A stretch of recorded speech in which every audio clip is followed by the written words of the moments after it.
One page is left. Let us finish. No one's perfect in this world, and so is the media. But it is hope media can rise up to the aspirations of the people for which it is meant. One cannot think of a democracy without active and neutral media.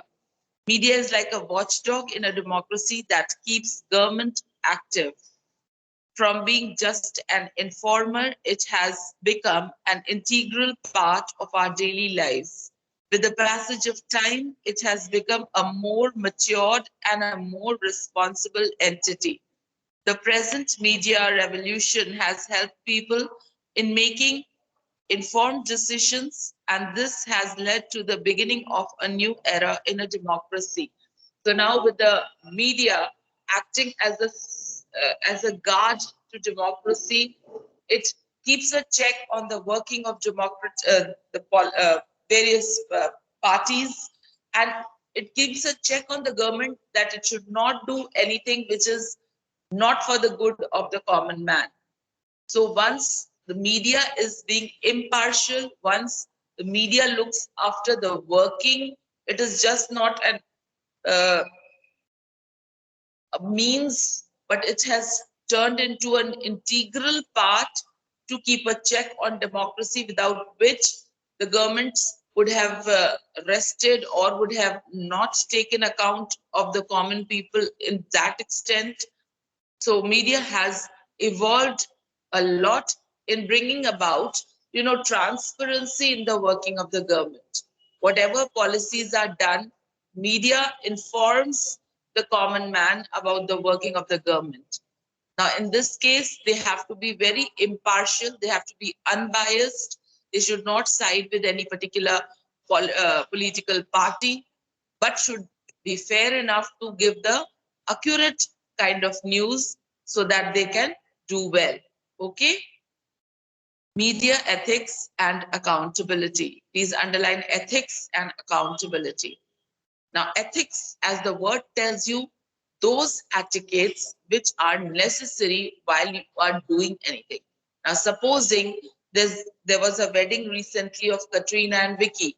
Now, the media should not have been over possessive in clicking the photographs. The people had asked for privacy, and that should have been given. So this is the ethics, that you should not do anything which is hampering the privacy of any other person. Clear? Accountability, that means whatever news that you're sending or you're telecasting, it should be accountable. It should be true enough to be accepted. It should not be based on hypothetical thinking. Okay, we assume that this will happen, and that is creating sensation.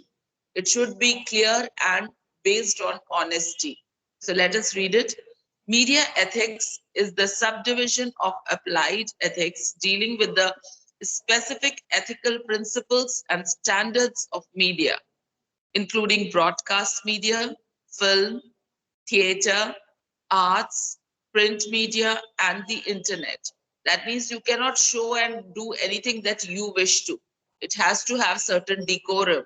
You should be only showing that stuff which is permissible. Okay? Citizens in a democratic state have to be aware about the policies of the government. This is vital as they have to play a crucial role in the maintenance of the entire system. Information is equally necessary for good governance. The media provides the link between the people and the government. Considering its hold over the people and the power it exercises, attempts have been made to control the media. This has led to constant struggle between the government and the media. So now, many a times the government's working, since it's continuously in observation and it is checked by the media, so it acts as a link between the common man and the government. So many a times media has tried to show its power, like saying that they are equivalent to democracy, but it is not so. They should be only highlighting which is not beneficial.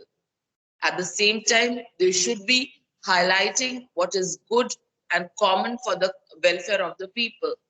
They should not side with any government. They should not criticize with any government. Clear? It is not that since they follow this particular party A, so they are going to say everything which is good about that party. They should be unbiased. Clear? Now, checks and balances of media. Freedom of the press is derived from freedom of expression, and therefore it is not an absolute right. Hence, the functioning of the media is subject to several rules. Media should not try to sensationalize any issue. Now, any news, it should not. Supposing there are two different religions who are fighting among each other. Now, media should be not going into the minutest details that this particular religion person killed that one. It should not be highlighting something like these kind of sensational news. Whereas it should definitely give the news, but in a different way. They could say that the two particular religions had a fight and they both are fighting among each other, in which many people from both the sides were killed. Instead of highlighting that, okay, only that particular religion killed 10 people of that religion. Okay?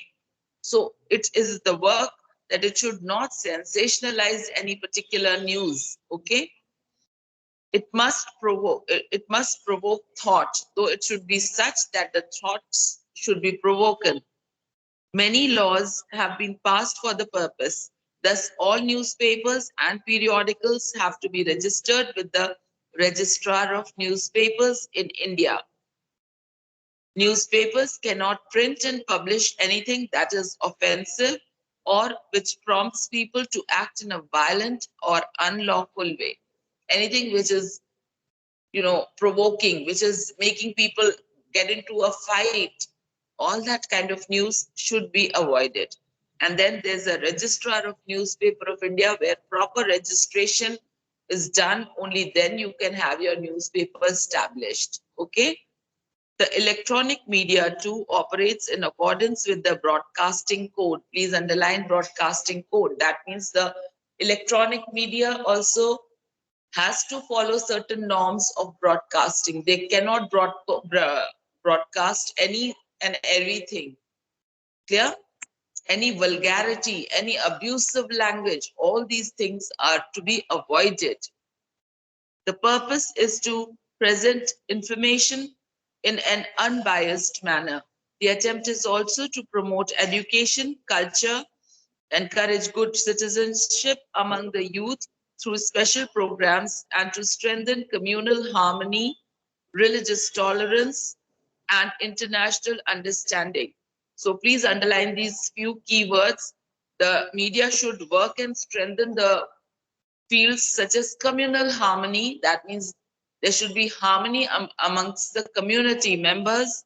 Then religious tolerance. That means one religion should be tolerating the other religion. We in India live together.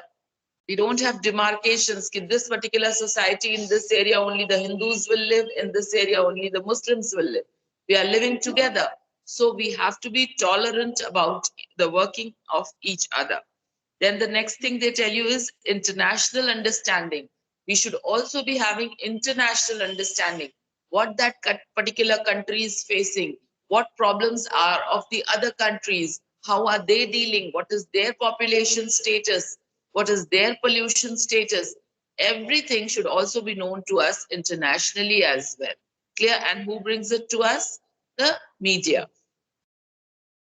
The key to achieve this is through impartial coverage of news and events to further the goal of human rights and dignity of the individuals. So the dignity of the individuals, the community development, the harmony, the goal to have follow the human rights, all should be considered by media before it is imparting any news from its end.